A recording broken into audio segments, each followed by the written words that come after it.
धैर्य तब तक ही सुंदर लगता है जब तक वह सामने वाले को सुधरने का मौका दे, लेकिन जब आपकी खामोशी को आपकी कमजोरी मान लिया जाए तो वहाँ एक आत्मसम्मान की लकीर खींचना जरूरी हो जाता है। शुरुआत में कविता को यही सिखाया गया था कि नए घर में सबको खुश रखना ही एक अच्छी बहू की पहचान होती है। उसने हर बात को हंसकर टाला, हर ताने को यह सोचकर पी लिया कि समय के साथ सब ठीक हो जाएगा। लेकिन उसकी जेठानी सुनीता और सास कमला जी ने उसकी इस अच्छाई को उसकी सबसे बड़ी कमजोरी समझ लिया। रोज़ सुबह की शुरुआत रसोई से होती थी। कविता सुबह 5 बजे उठकर सबके लिए चाय नाश्ता तैयार करती, लेकिन जैसे ही जेठानी सुनीता रसोई में आती उनका पहला वाक्य कोई न कोई मीन मेख निकालना ही होता। अरे कविता, चाय में अदरक कुछ ज़्यादा ही कूट दी, तुम्हें तो इतनी सी बात भी समझ नहीं आती, पता नहीं मायके में क्या सीख कर आई हो, सुनीता ने मुँह बनाते हुए कहा। कविता ने हमेशा की तरह मुस्कुराकर बात टाल दी। दीदी, अगली बार ध्यान रखूंगी। उसे लगा बात खत्म हो गई, लेकिन बात तो बस शुरू हुई थी। दोपहर को जब सब लोग हॉल में बैठे थे तब सास कमला जी ने अपनी बेटी के आने की बात छेड़ी। कमला जी ने कविता की तरफ देखकर कहा, देखो कविता, अगले हफ्ते रीमा आ रही है, उसे पनीर की सब्ज़ी और कचौड़ियाँ बहुत पसंद हैं। तुम ज़रा ढंग से बनाना, ऐसा ना हो कि दामाद जी के सामने हमारी नाक कट जाए। सुनीता तो वैसे भी बड़े घर की है, उसे इन सब कामों की आदत नहीं है, लेकिन तुम तो यह सब संभाल ही सकती हो। इस बात में छुपा जो भेद था वो कविता के दिल में तीर की तरह चुभा। सुनीता बड़े घर की है, इसलिए वह काम नहीं करेगी। और मैं, कविता ने अपने पति राजेश की तरफ देखा। राजेश लैपटॉप पर काम कर रहा था। उसने सब सुना, लेकिन बिना बोले अपनी नज़रें स्क्रीन पर गड़ाए रखी। हमेशा की तरह राजेश के लिए घर की ये बातें महिलाओं के आपसी मामले थी। रीमा और दामाद जी के आने का दिन आ गया। कविता सुबह से पैर के अंगूठे पर खड़ी होकर काम कर रही थी। उसने कचौड़ियाँ, पनीर की सब्ज़ी, रायता और मिठाई सब अपने हाथों से तैयार किया। दोपहर को जब सब खाने बैठे तो कविता सबको गर्मा गर्म कचौड़ियाँ सेंक कर खिला रही थी। तभी अचानक सुनीता जी ने ज़ोर से अपनी थाली खिसका दी। उफ़, यह कचौड़ी है या पत्थर, पूरी तरह से कच्ची है अंदर से। कविता, अगर मन नहीं था खाना बनाने का तो साफ मना कर देती। मेहमानों के सामने बेइज्जती कराने की क्या ज़रूरत थी। सास कमला जी ने भी बिना सोचे समझे सुर में सुर मिलाया। मैंने सुबह ही कहा था कि ध्यान से बनाना, लेकिन इसे तो अपनी तारीफ सुनने की बीमारी है। बस रसोई में घुसकर महारानी बनना आता है, काम एक ढंग का नहीं होता। रीमा और दामाद जी के सामने कविता का इस तरह अपमान हो रहा था। राजेश ने भी इस बार खाने की प्लेट देखते हुए कहा, कविता, सच में नमक भी थोड़ा कम है, थोड़ा देख लिया करो। यह वो पल था जब कविता के अंदर का सब्र पूरी तरह टूट गया। उसने कचौड़ियों की प्लेट स्लैब पर रखी, अपने हाथ पोंछे और सीधे डाइनिंग टेबल के पास आकर खड़ी हो गई। उसकी आंखों में आंसू नहीं बल्कि एक ठंडी आग थी। कविता ने सीधे सुनीता जी की आंखों में देखते हुए कहा, दीदी, सुबह से इस रसोई में जो कचौड़ियाँ बन रही हैं उनमें से कम 4 कचौड़ियाँ आप पहले ही रसोई में आकर खा चुकी हैं। तब तो आपने कहा था कि बहुत खस्ता बनी है। फिर अचानक दामाद जी के सामने यह पत्थर कैसे बन गई? पूरे कमरे में सन्नाटा छा गया। दामाद जी ने भी असहज होकर अपनी कचौड़ी देखी जो पूरी तरह से परफेक्ट थी। कविता, यह क्या बदतमीजी है? जेठानी है वो तुम्हारी? सास कमला जी चिल्लाई। बदतमीजी मैं नहीं माँ जी, आप सब कर रहे हैं। कविता की आवाज़ इस बार कांपी नहीं बल्कि बेहद साफ और बुलंद थी। सुबह से मैंने पानी की एक बूंद नहीं पी है ताकि आपकी बेटी और दामाद को कोई कमी न लगे, और आप सब मिलकर सिर्फ एक झूठा बहाना ढूंढ रहे हैं ताकि मुझे नीचा दिखा सकें। राजेश खड़ा हुआ।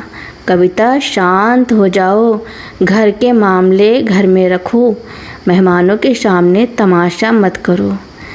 कविता ने राजेश की तरफ रुख किया जो उसकी ज़िंदगी का सबसे बड़ा सहारा होना चाहिए। तमाशा मैं नहीं कर रही राजेश, तमाशा मेरा रोज़ बनता है और तुम मूक दर्शक बनकर टिकट खरीदते हो।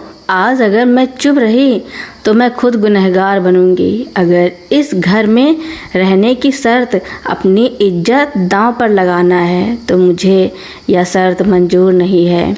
ससुर दीनानाथ जी, जो अब तक हमेशा चुप रहते थे, उन्होंने अपनी प्लेट साइड में रखी। उन्होंने अपनी बेटी रीमा और दामाद की तरफ देखा और फिर कमला जी से बोले, कचौड़ी बिल्कुल सही बनी है कमला, बहू सुबह से काम कर रही है, यह मैंने अपनी आँखों से देखा है। और सुनीता, अगर तुम्हें खाना बनाने में इतनी ही कमियां दिखती हैं तो कल से रसोई की पूरी जिम्मेदारी तुम्हारी होगी। सुनीता का चेहरा सफ़ेद पड़ गया। उसने सास की तरफ देखा, लेकिन इस बार कमला जी की भी हिम्मत नहीं हुई कुछ बोलने की, क्योंकि ससुर जी का फैसला अंतिम होता था।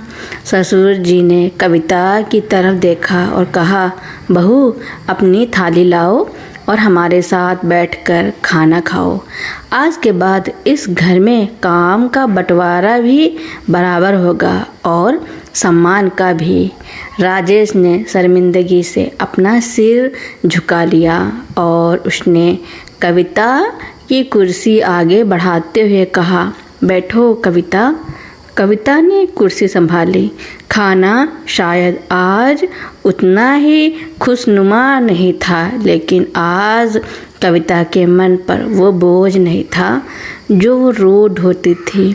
उसने आज अपने आत्मसम्मान की वो लकीर खींच दी थी जिसे पार करने की हिम्मत अब इस घर में दोबारा कोई नहीं करने वाला था। ससुर जी के उस एक फैसले ने पूरे घर की हवा का रुख बदल दिया था। रसोई में सुनीता जी की मनमर्जी और माँ जी का एक तरफा लाड़ अब एक झटके में थम चुका था। लेकिन सालों की आदतें इतनी जल्दी नहीं बदलती। ऊपरी तौर पर सब शांत था, पर अंदर ही अंदर एक ठंडी जंग शुरू हो चुकी थी। अगली सुबह जब कविता हमेशा की तरह सुबह 5 बजे उठी तो उसने खुद को रसोई में जाने से रोका। ससुर जी ने साफ कहा था कि काम बराबर बटेगा। कविता हॉल में आकर बैठ गई और अखबार पढ़ने लगी। करीब 6:30 बजे जेठानी सुनीता आंखें मलते हुए कमरे से बाहर निकली। कविता को हॉल में आराम से बैठे देख उनके पैर वहीं ठिठक गए। उनके चेहरे पर साफ नाराज़गी थी, लेकिन कल के तमाशे के बाद सीधे कुछ बोलने की हिम्मत नहीं थी। वह सीधे सास कमला जी के कमरे में गई। कुछ ही देर में कमला जी बाहर आईं और ज़ोर ज़ोर से बर्तनों को खटकाते हुए रसोई में काम करने लगी ताकि कविता को एहसास करा सके कि उनके कारण सास को काम करना पड़ रहा है। कविता सब समझ रही थी। वह रसोई में गई और शांत आवाज़ में बोली, माँ जी, ससुर जी ने कहा था कि काम बराबर बटेगा। दीदी और मैं मिलकर सब संभाल लेंगे। आपको परेशान होने की ज़रूरत नहीं है। कमला जी ने बिना देखे तंज कसा, रहने दो बहू, अब हमारे भी दिन ऐसे आ गए हैं कि बहुओं से पूछकर काम करना पड़ेगा।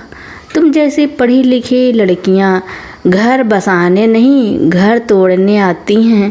तभी पीछे से ससुर दीनदयाल जी की आवाज़ गूंजी, कमला, अगर सही को सही और गलत को गलत कहना घर तोड़ना है तो ऐसा घर टूट ही जाना चाहिए। कविता ने कुछ गलत नहीं कहा है। सुनीता कहाँ है, उसे बुलाओ। सुनीता पैर पटकती हुई रसोई में आई। उस दिन पहली बार सुनीता को सुबह का नाश्ता अकेले बनाना पड़ा। कविता ने सिर्फ अपनी और राजेश की जिम्मेदारी संभाली। रात को जब राजेश कमरे में आया तो माहौल में एक अजीब सा सन्नाटा था। उसने कविता को देखा जो चुपचाप अपनी किताब पढ़ रही थी। राजेश के मन में कल की बातों को लेकर एक अजीब सी छटपटाहट थी। वह कविता के पास आकर बैठा और बोला, कविता, मैं कल के लिए माफ़ी मांगना चाहता हूँ। सच में अंदाज़ा नहीं था कि तुम रोज़ इस घुटन से गुजरती हो। मुझे हमेशा लगता था कि यह माँ और सुनीता भाभी का बस ऐसे ही बात करने का तरीका है। कविता ने किताब बंद की और राजेश की आंखों में देखा। राजेश, तरीका तब तक सहा जाता है जब तक उसमें सम्मान हो। जब बात बात पर मायके वो घसीटा जाए और आपकी मेहनत को पैरों तले रौंदा जाए तो वह तरीका नहीं, मानसिक प्रताड़ना बन जाती है। मुझे दुख इस बात का नहीं कि दीदी ने क्या कहा, दुख इस बात का था कि तुमने सब देखकर भी अपनी थाली में नमक कम पाया। राजेश ने कविता का हाथ थाम लिया। मुझे एक मौका दो कविता, मैं अब कभी तुम्हें अकेला नहीं पड़ने दूंगा। 2 हफ्ते बीत गए।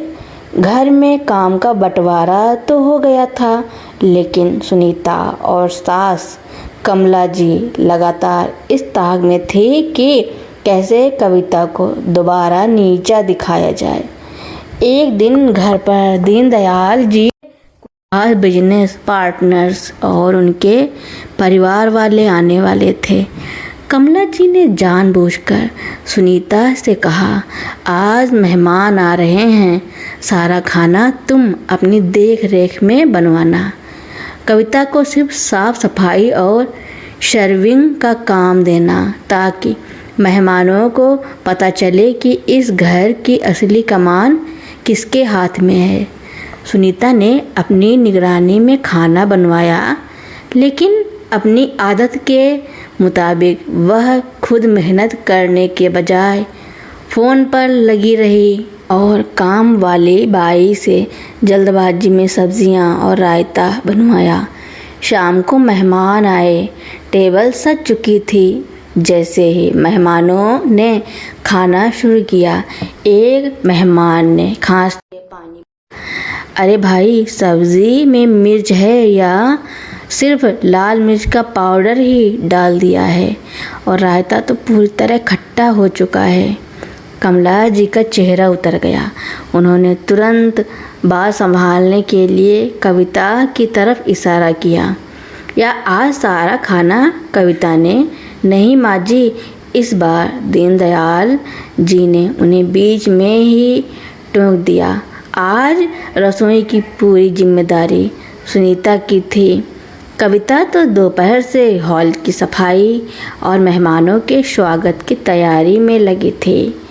मेहमानों के सामने सुनीता की लापरवाही साफ हो चुकी थी। तभी कविता अंदर रसोई में गई और वहाँ से सूजी का गर्मा गर्म हलवा और अलग से बनाई हुई बूंदी का रायता ले आई, जो उसने बैकअप के तौर पर पहले ही बनाकर रख लिया था ताकि घर की इज्जत न खराब हो। मेहमानों ने हलवा खाया और कविता की तारीफ करने लगे। वाह भाई, बहू हो तो ऐसी, समझदार भी और सुलझी हुई भी। मेहमानों के जाने के बाद सुनीता और कमला जी लिविंग रूम में चुपचाप बैठी थी। आज उन्हें समझ आ गया था कि कविता को नीचा दिखाने के चक्कर में उन्होंने खुद अपनी नज़रों में अपनी इज्जत गिरा ली थी। सुनीता ने धीरे से कविता के पास आकर कहा, कविता मुझे माफ़ कर देना, मुझे अपनी गलती का एहसास हो गया है। तुम्हारी खामोशी तुम्हारी कमज़ोरी नहीं, तुम्हारा बड़प्पन था। कविता ने मुस्कुराकर सुनीता के कंधे पर हाथ रखा। दीदी, घर तभी चलता है जब सब एक दूसरे का सम्मान करें। मैं सिर्फ अपनी इज्जत बचा रही थी, किसी को हराना मेरा मकसद नहीं था। उस दिन के बाद से उस घर की लकीरें हमेशा के लिए बदल गई। अब वहाँ कोई किसी को दबाने वाला नहीं था, बल्कि सब अपनी अपनी हद और सम्मान के दायरे में रहकर एक खूबसूरत परिवार चला रहे थे। घर के माहौल में आया यह बदलाव ऊपरी तौर पर तो टिक गया था, लेकिन असली परीक्षा तब होती है जब कोई ऐसी परिस्थिति सामने आए जहां पुराने ढर्रे और नए विचारों का आमना सामना हो। कविता ने अपने आत्मसम्मान की लकीर तो खींच दी थी, पर अब वक्त था उस लकीर पर टिके रहकर घर को एक नई दिशा देने का। महीने बीत चुके थे। सुनीता जी के व्यवहार में अब वो कड़वाहट नहीं थी, लेकिन एक अजीब सी झिझक आ गई थी। जो इंसान हमेशा हुक्म चलाता आया हो, उसके लिए अचानक बराबरी पर आकर काम करना इतना आसान नहीं होता। वह रसोई में कविता से ज़्यादा बात नहीं करती थी, बस अपने हिस्से का काम करके चुपचाप कमरे में चली जाती थी। एक सुबह कविता ने देखा कि सुनीता रसोई में आटा गूंथते हुए बार बार अपनी कलाई को दबा रही थी। उन्हें दर्द में देखकर कविता उनके पास गई और धीरे से परात अपने हाथ में ले ली। दीदी, क्या हुआ? हाथ में मोच आई है क्या? कविता ने चिंता से पूछा। सुनीता ने झटके से अपना हाथ पीछे खींच लिया, जैसे उन्हें लगा हो कि कविता उन पर कोई तंज कसने वाली है। नहीं, कुछ नहीं, मैं कर लूँगी, वरना बाबूजी देखेंगे तो सोचेंगे मैं काम से जी चुरा रही हूँ। कविता समझ गई कि सुनीता के मन में अब भी एक डर और हीन भावना बैठ गई है। कविता ने सुनीता का हाथ थामा और उन्हें कुर्सी पर बिठाते हुए कहा, दीदी, उस दिन जो हुआ वो किसी को सज़ा देने के लिए नहीं था, बल्कि सबको अपनी सही जगह याद दिलाने के लिए था। आप इस घर की बड़ी बहू हैं। अगर आप तकलीफ़ में होंगी और मैं सिर्फ अपने हिस्से का काम देखकर बैठ जाऊं, तो मुझ में और पुराने माहौल में क्या फ़र्क रह जाएगा। सुनीता ने अचंभित होकर कविता को देखा। कविता अंदर गई, दर्द निवारक जेल लाई और सुनीता के हाथ पर मालिश करने लगी।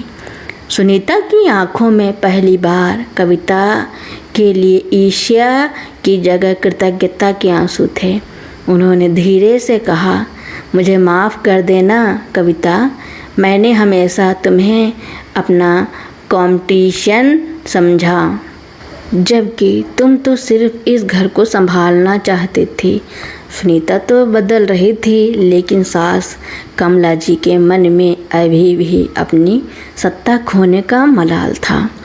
उन्हें लगता था कि बहुओं के इस तालमेल की वजह से घर में उनका रुतबा कम हो गया है।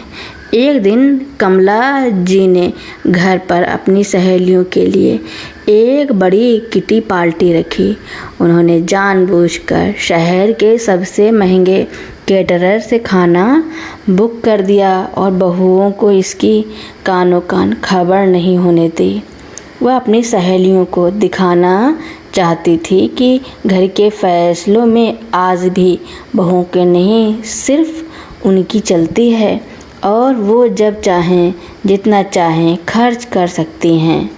दोपहर को मेहमान आ गए। पूरा हॉल ठहाकों से गूंज रहा था। कमला जी अपनी सहेलियों के बीच बैठकर अपनी शान बघार रही थी। तभी केटरर का फ़ोन आया। कमला जी ने फ़ोन उठाया तो उनके पैरों तले ज़मीन खिसक गई। केटरर ने कहा, मैडम, हमारी गाड़ी का एक्सीडेंट हो गया है। खाना पूरी तरह ख़राब हो चुका है और हम अगले 4-5 घंटे तक नया खाना नहीं पहुंचा पाएंगे।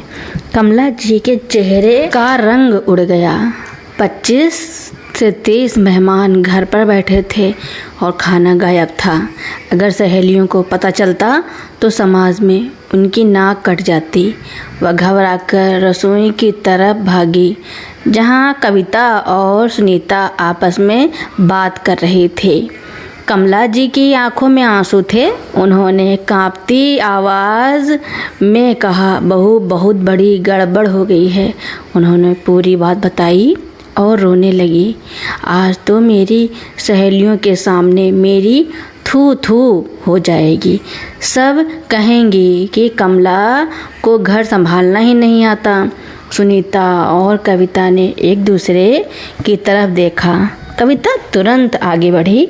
उसने कमला जी के आंसू पोंछे और कहा, माँ जी, आप बाहर बैठिए और मेहमानों को संभालिए। जब तक इस घर की बहुएं जिंदा हैं, आपकी नाक कभी नहीं कट सकती। दीदी, फ्रिज में पनीर रखा है और मैदा है। सुनीता की आंखों में भी एक नई चमक आ गई थी। हाँ कविता, सब है। तुम बस बताओ करना क्या है। आज दोनों बहनें मिलकर दिखा देंगी। अगले 1.5 घंटे में रसोई एक युद्ध क्षेत्र की तरह बदल गई। कविता ने पनीर की ग्रेवी तैयार की और भटूरे का मैदा लगाया और सुनीता ने फटाफट पुलाव और रायता तैयार कर दिया। दोनों के बीच ऐसा तालमेल था जैसे वो सालों से एक साथ शेफ का काम कर रही हूँ। कमला जी रसोई के दरवाजे पर खड़ी होकर अपनी दोनों बहुओं को कंधे से कंधा मिलाकर काम करते देख रही थी। उनकी आंखों से आज वो अहंकार का पर्दा पूरी तरह हट चुका था। जब मेहमानों के सामने गर्मा गर्म खाना परोसा गया तो सब उंगलियां चाटते रह गए। कमला जी की सबसे कड़क सहेली ने कहा, कमला, मानना पड़ेगा, बाहर के केटर्स भी ऐसा स्वाद नहीं दे सकते। तुम्हारी किस्मत बहुत अच्छी है। कमला जी ने मुस्कुराते हुए अपनी दोनों बहुओं कविता और सुनीता को आगे बुलाया और गर्व से कहा, यह बाहर का खाना नहीं है रीता, यह मेरी दोनों बहुओं के हाथों का जादू है। सच कहूँ तो मेरी किस्मत अच्छी नहीं है, बल्कि मैं खुशकिस्मत हूँ कि ये दोनों मेरे घर की लक्ष्मी बनकर आई हैं। हॉल तालियों से गूंज उठा। ससुर दीनदयाल जी और राजेश, जो दफ्तर से अभी अभी लौटे थे, दरवाजे पर खड़े होकर यह सब देख रहे थे। राजेश की आंखों में कविता के लिए एक गहरा सम्मान था।